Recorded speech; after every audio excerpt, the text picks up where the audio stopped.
तो अभी हम जानेंगे कि कैसे अलग-अलग तरीके के म्यूचुअल फंड होते हैं। जब भी आप म्यूचुअल फंड परचेज़ करने जाएँगे, आपको तो कन्फ्यूज़िंग लग रहा होगा।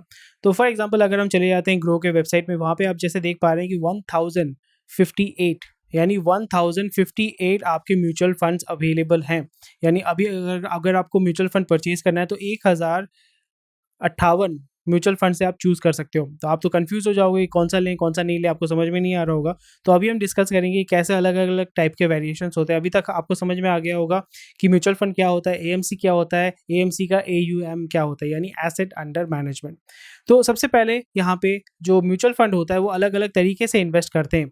आपका सेगमेंट वाइज़ यानी उनका रिस्क एपेटाइट के ऊपर वो डिपेंड करता है। एक होता है इक्विटी, बहुत सारे आप म्यूचुअल फंड देखोगे जो इक्विटी में इन्वेस्ट करते हैं, कुछ डेट में इन्वेस्ट करते हैं, कुछ हाइब्रिड में इन्वेस्ट करते हैं।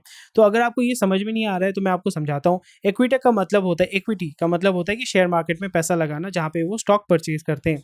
आपके लिए सिंपल भाषा में ये हो जाता है। और इसमें ऑब्वियसली स्टॉक मार्केट में अगर आप परचेज़ करते हैं तो इसमें रिस्क एपेटाइट कितना होता है? डेफ़िनिटली आपका रिस्क जो होता है वो ज़्यादा होता है, क्योंकि पैसा डूबने का चांसेस ज़्यादा होता है और पैसा बढ़ने का भी चांसेस ज़्यादा होता है।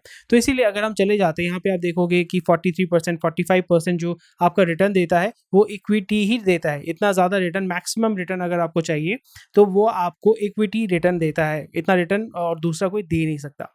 दूसरा हो जाता है डेट। डेट का मतलब होता है कर्जा, यानी आप यहाँ पे इक्विटी में आप मालिकाना हक खरीद रहे हो, यानी जब भी आप स्टॉक परचेज़ करते हैं, you are basically buying the ownership of the company. But जब आप डेट में चले जाते हो, डेट में क्या करते हो, आप लोगों को उधार दे रहे हो। तो यहाँ पे बहुत सारे कंपनी जैसे रिलायंस, बड़े-बड़े कंपनीज़ जो होती है वो अपना बॉन्ड जो है वो सेल करती है। बॉन्ड का मतलब होता है कि फॉर एग्ज़ाम्पल एक कंपनी है, उसको 12,000 करोड़ रुपए चाहिए। For example may be because of something, कोई प्रोजेक्ट, कोई फैक्ट्री ऐसा कुछ खोलना है, तो बैंक उतना बड़ा लोन नहीं देगी, तो वो क्या करते हैं, बॉन्ड मार्केट में जाते हैं, यानी मार्केट को बोलती है कि भाई मेरे को 12,000 करोड़ चाहिए, मैं इसके बदले आपको हर साल या हर महीने या क्वार्टरली मैं आपको 4% दूँगा, 7% दूँगा, वो डिपेंड करता है, वो पहले से डिसाइड किया हुआ रहता है।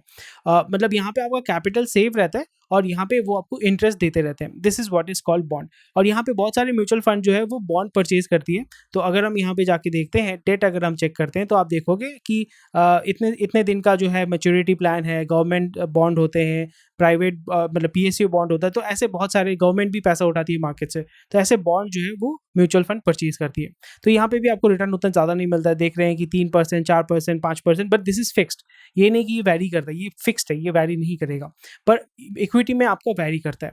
नेक्स्ट हो जाता है कि जैसे आप देख पा रहे हैं कि इक्विटी में आपको कितना परसेंट रिटर्न मिल रहा है, 30%, मतलब जो आपने देखा 40% आपको रिटर्न मिल रहा है। डेट में आपको कितना रिटर्न मिल रहा है, 3%, 7% आपको रिटर्न मिल रहा है। तो अगर यहाँ पे देख रहे हैं, यहाँ पे बहुत कम हो रहा है, यहाँ पे भी मतलब अच्छा आपको रिटर्न मिल रहा है, पर यहाँ पे रिस्क ज़्यादा है, यहाँ पे रिस्क आपका डेफिनेटली बहुत कम है। तो अगर आप सोच रहे हैं कि दोनों के बीच में कुछ नहीं है, उसी जगह पे आ जाता है हाइब्रिड। हाइब्रिड में क्या होता है कि जो mutual fund, hybrid mutual fund होती है, वो इक्विटी में भी पैसा लगाती है और वो डेट मार्केट में भी पैसा लगाती है, यानी वो स्टॉक भी परचेज करती है, कंपनी का शेयर भी परचेज करती है, उसी के साथ साथ वो बॉन्ड भी परचेज करती है ओपन मार्केट से। ये सबसे बड़ा फायदा होता है, इसलिए इसका जो रिटर्न होता है, हाइब्रिड का जो रिटर्न होता है, वो भी बीच में ही होता है। फॉर एग्जाम्पल, अगर आपको इक्विटी में 30% रिटर्न मिला, तो हाइब्रिड में आपको, डेट में फॉर एग्जाम्पल अगर आपको 7% रिटर्न मिला, तो हाइब्रिड में आपको 12% रिटर्न मिलेगा, 10% रिटर्न मिलेगा, मतलब इसके बीच में जो आता है वो रिटर्न आपको मिलेगा।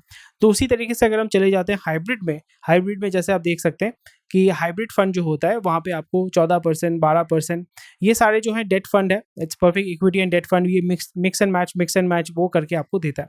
सो which is kind of moderate. और उसके बाद आ जाता है रिस्क लेवल जैसे मैंने आपको पहले ही बता दिया है। इक्विटी में जब भी आप पैसा डालते हैं, फॉर एग्जाम्पल अगर आप स्मॉल कैप में, उसी में अभी आने वाला हूँ, ये आपको समझ में आ गया? अगर आपको समझ में आ गया डेफिनेटली मुझे बताइएगा, अगर नहीं समझ में आया तो कमेंट सेक्शन में मुझे बताइएगा। ये हमारा जो अगर आप हमारे वेबसाइट में ये कोर्स कर रहे हैं, तो आप नीचे जो कमेंट सेक्शन है वहाँ पे आप मेंटर हेल्प मांग सकते हैं। तो ये हो जाता है बेस्ड ऑन दी सेक्टर। ठीक है, बेस्ड ऑन दी सेक्टर आपको समझ में आ गया। नेक्स्ट हो जाता है कि based on market capitalisation. Market capitalisation यानी जो फंड का साइज होता है उसके ऊपर हम बात करेंगे। तो बहुत सारे फंड्स होते हैं जिसका साइज होता है, जैसे मैंने बताया, किसी का साइज होगा 500 करोड़, किसी का होगा 5,000 करोड़, किसी का होगा 12,000 करोड़। तो ये आपका जो होता है फंड साइज होता है। तो फॉर एग्जाम्पल अगर हम यहाँ पे चले जाते हैं, तो फंड साइज यहाँ जैसे देख पा रहे हैं कि 10,000 करोड़, इसको मैं अगर हटा देता हूँ तो 10,000 करोड़, तो यहाँ पे इसे देख पा रहे हैं कि अप टू 10,000 करोड़, अगर आप देखना चाहते हैं कि 1000 करोड़ का फंड कौन सा है, तो 1000 करोड़ का फंड भी है, 5000 करोड़ का फंड भी है, 2000 करोड़ का फंड भी है। तो अलग-अलग साइजेस के जो होते हैं वो आपके म्यूचुअल फंड के होते हैं, because that means that so much of capital is there with the mutual fund. तो फॉर एग्जांपल अगर मैं कोई भी म्यूचुअल फंड ओपन अप कर लेता हूँ, ये बेसिकली सजेशन नहीं, मैं जस्ट आपको यहाँ पे डेमो दिखा रहा हूँ। फॉर एग्जांपल अगर आप कोई भी वेबसाइट में जाइए, उस म्यूचुअल फंड के बारे में अगर आप जानना चाहते हैं, तो वहाँ पे आपको दिखा देगा कि इसका फंड का साइज़ कितना है। तो यहाँ पे जैसे आप देख पा रहे हैं कि इस फंड का साइज़ कितना है, इस फंड का साइज़ है 1600 करोड़, यानी 1700 करोड़ के हिसाब से आपका जो है, आपका फंड साइज़ है। मतलब इस फंड में 1700 अराउंड 1700 करोड़ रुपए डाला हुआ है। और यहाँ पे आपको ये भी दिखा देते हैं कि 1700 करोड़ में आपका 71% जो है एसआईपी है, यानी सिस्टमैटिक इन्वेस्टमेंट प्लान, मंथली पैसा देते हैं। और बहुत लोग जो है अराउंड 30% जो लोग हैं वो वन टाइम लमसम पैसा डाल देते हैं इसमें। तो ऐसे चीज़ें आपको सारी मिल जाती है। कैसे इसको स्टडी करना है, ये पूरा चीज़ एंड तक आप अगर आप वीडियो देखेंगे आपको पता चल जाएगा।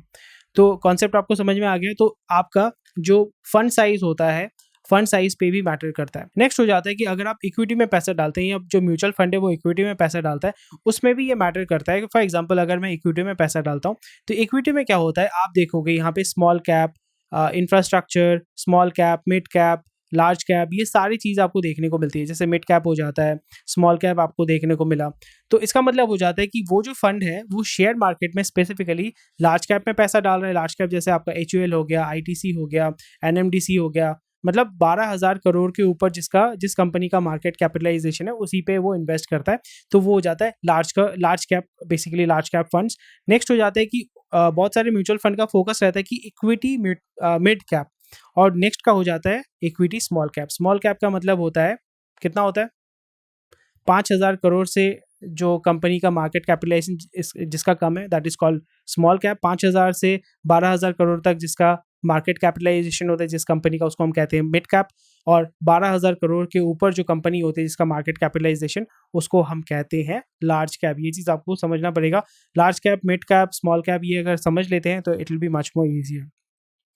तो अभी आपको क्या समझ में आ गया कि किस तरीके से फंड का साइज कितना होता है, वो कैसे वैल्यूएशन करना है, और वो जो फंड कहाँ पे इन्वेस्ट कर रहा है, स्पेशली अगर इक्विटी में इन्वेस्ट कर रहा है, whether they are investing in small cap, whether they are investing in large cap और मिड कैप। स्मॉल कैप में हमेशा ज़्यादा रिटर्न आपको मिलता है, and that is why you will see 40% 50% return है। मिड कैप जो है रिलेटिवली स्मॉल कैप से बेटर रिटर्न, मतलब उतना थोड़ा सा कम रिटर्न देता है। और लार्ज कैप का because it's well old company, बड़े कंपनी है, तो उनका ग्रोथ उतना नहीं होता है। स्मॉल कैप का ग्रोथ बहुत ज़्यादा होता है। मिड कैप का भी जो फ्लो या ग्रोथ जो होता है वो भी अच्छा होता है, पर लार्ज कैप का उतना अच्छा ग्रोथ नहीं होता है। But it is a very stable company, that is why people invest in those companies. तो हमने फंड साइज के बारे में बात कर लिया, सेक्टर के हिसाब से हमने बात कर लिया, पर इसी सेक्टर में और एक चीज़ आ जाता है, वो आपको देखने को मिलेगा, वो है इंडेक्स फंड।